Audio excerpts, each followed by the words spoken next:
Hello to you and thanks for joining. Now, we're going to take a little bit of a detour from our Philistine discussion, as much as I loved it, and talk about loving your neighbour. Because I've been on social media this week and I think we need a little bit of a refresher course. So let's get on to this. We're going to talk about the Good Samaritan. That's in Luke 10, in case you want to follow along at home. And you may have learnt this lesson from a bunch of vegetables as a kid, but I think we need a refresher course. Okay, so the story goes like this. An expert in the law in the Torah comes and asks Jesus a question. What must I do to inherit eternal life? And Jesus says, what do you think? And he says, love the Lord your God with all your heart and with all your soul and with all your mind, and love your neighbour as yourself. And Jesus goes, great, go, do that then. That's all you need to do. And the guy goes, yeah, but who is my neighbour? And Jesus launches into a parable, because he's one of those sorts of people. So he tells a story about a man who is walking from Jerusalem to Jericho, and a bunch of robbers come, beat him up, leave him for dead on the side of the road. A priest walks by, sees him, moves to the other side of the road, and keeps moving. A Levite comes past, again, sees him lying there, and crosses the road and keeps going. And then a Samaritan comes by, and he stops, takes care of the man, puts him on his donkey, carries him to an inn, and pays for him to be looked after. And Jesus asks, who is your neighbour? So Jesus asks at the end of this story, who do you think out of those three acted as the man's neighbour? And the teacher of the law, the expert in the law, he says, well, the guy who had mercy on him. Jesus said, well, go and do the same. Funny about that, mercy being a teaching of Jesus and telling us to have mercy. I don't know about you, but I've seen a lot of people this week saying, Jesus never said that. That's not part of biblical teachings. You can't be saying that. But I think it is. Now I'm going to go more into each of the different characters in this story and what they tell us about the various people who walked past and the people who helped. And I'm going to talk about each of them. And I hope that we can start to understand that loving our neighbour is not just about being good to the person who's near you, but being good to the people that you don't always like. So let's start with our assessment of the various people in the story. And we're going to start with the guy who's asking the question in the first place, the expert in the law. What do we know about him? What can we tell about him that might give us some insight into how Jesus has answered the question and what it might tell us? Well, we don't really get a lot. Based on him asking questions doesn't really tell us a lot. He may be a follower of Jesus, he may not. It was a fairly common practice at the time for rabbinic schools to go and ask other rabbinic leaders various questions to ascertain where they are coming from and to debate aspects of the law. It's a very big part of Jewish culture even today. So we don't know much about that. We do know that he understood the Torah because he quotes two verses from the Torah. The first, love the Lord your God with all your heart, with all your soul, and with all your mind, comes from Deuteronomy, and love your neighbour as yourself comes from Leviticus. And they were commonly considered to be the basic overview of the law. So, given that he's quoting from the Torah, we can't really say whether he was Sadducees, Pharisees, or even one of the Essenes.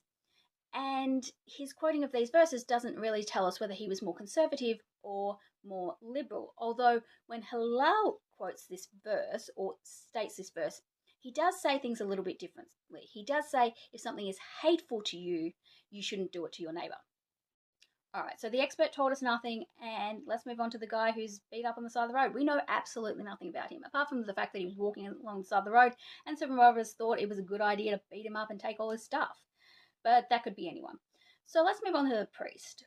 Why would a priest, a man of God, walk past someone and leave him on the side of the road? Well, there may be good reason for a priest to do this. If a priest touched a dead body, it would make him unclean and unable to perform his duties at the temple.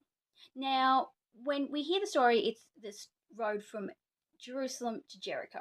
So that may imply that the priest is in fact leaving the temple, but it may also mean that he was coming the other way. We really don't know. He may have been heading to Jerusalem in order to perform his duties, and as such, not want to make himself unclean and unable to perform his duties in the temple.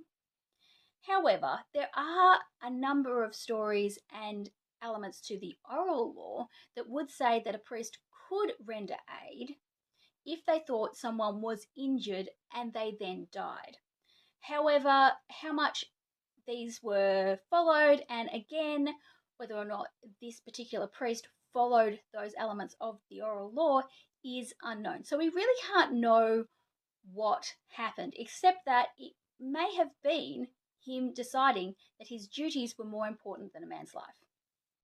All right, so having talked about the expert, the guy on the side of the road, and the priest, let's move on to the Levite. What is a Levite? Well, a Levite has a number of different roles in Israelite society, in Judea at this time. They can either be someone who works in the temple but is not a priest. So they may be a craftsman or a musician or someone who is just working in the temple.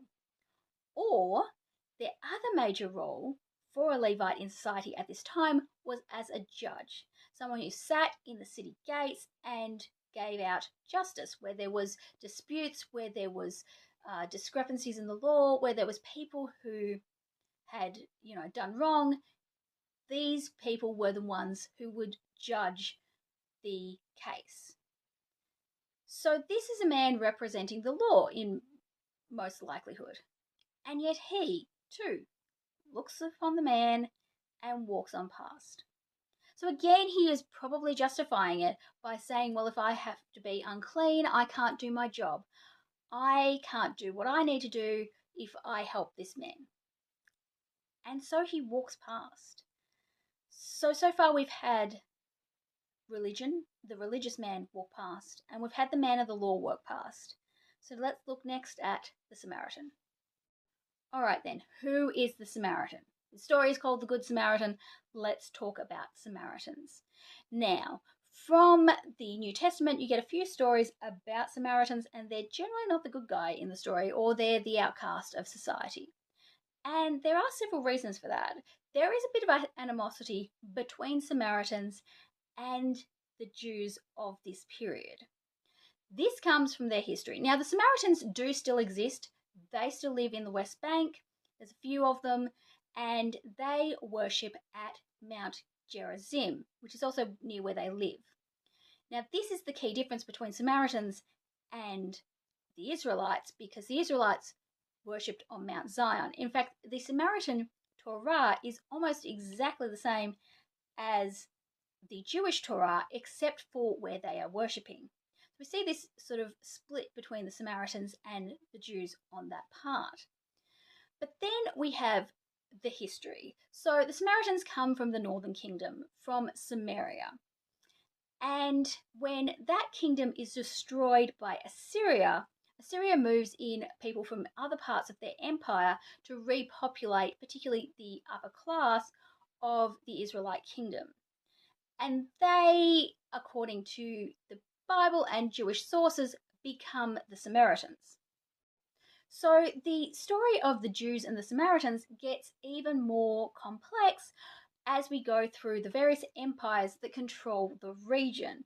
We first have the Babylonians and then the Persians, but particularly during the Hellenistic period, we have a lot of evidence from the Maccabees that the Jews did not appreciate the Samaritans because in a number of disputes with the Greek rulers, the Samaritans sided with the Greeks. And this was particularly true of issues regarding the temple. Now, this may be because the Samaritans didn't believe that Mount Zion was the true temple, but for whatever reason, they tended to side with the Greeks on some of these matters, although in other matters, they sided with the Jews and fought against the Greeks. So we see this sort of issue coming up as to, are they collaborators with the foreign powers or are they on our side? This is made even more complex in regards to trying to decide what the relationship between Jews and Samaritans were at this time, because we have writings from the Mishnah that say that you can break bread with Samaritans. You can have a Sabbath dinner. The only catch that they say is you should wait till the end of the prayer if the Samaritan is saying the prayer, just to check that they say the right mountain at the end. For those who are coming from a modern, possibly evangelical point of view, you might want to think of it kind of like, say, Catholics versus Protestants. We sort of all believe the same thing, basically, but we have different ways of practicing that and different ways that we view things.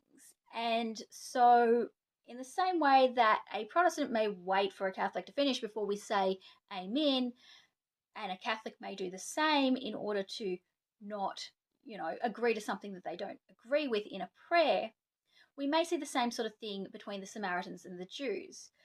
But equally, where you have issues where you have political things coming into play, for example, if we look at the Irish as an example, the Protestants tended to side with the English in elements of independence. We'd see the same thing between, say, the Catholics and the Protestants in Ireland in regards to that, as you might see between the Samaritans and the Judeans at this time, because you're looking at people who have sided with the ruling party versus people who have tried to fight against that, and that can create tensions. So that's who a Samaritan is. They're not necessarily so removed, but they're also not the same as you. So let's look at the various characters again.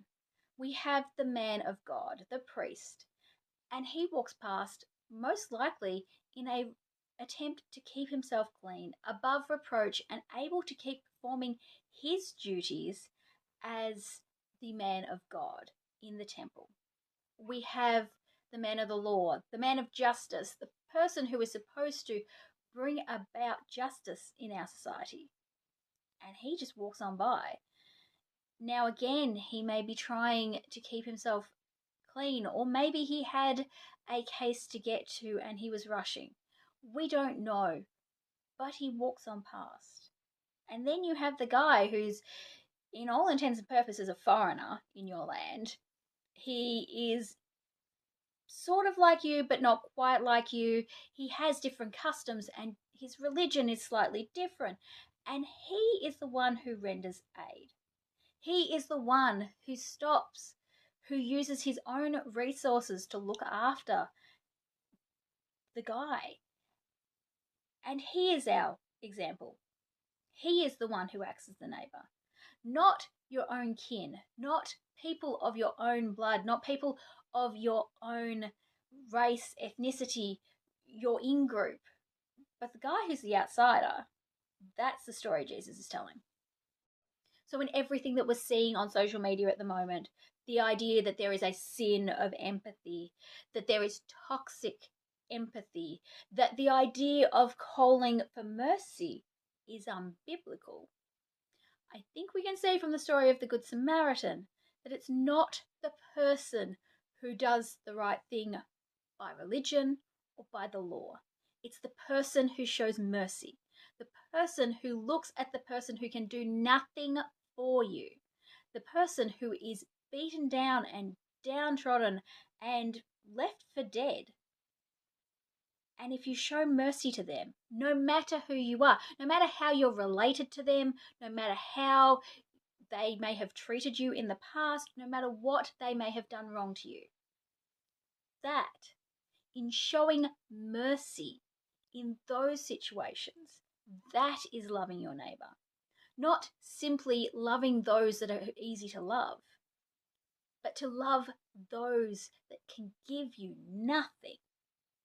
That is mercy. And that is what Jesus is saying in the story of the Good Samaritan. Now go and do the same.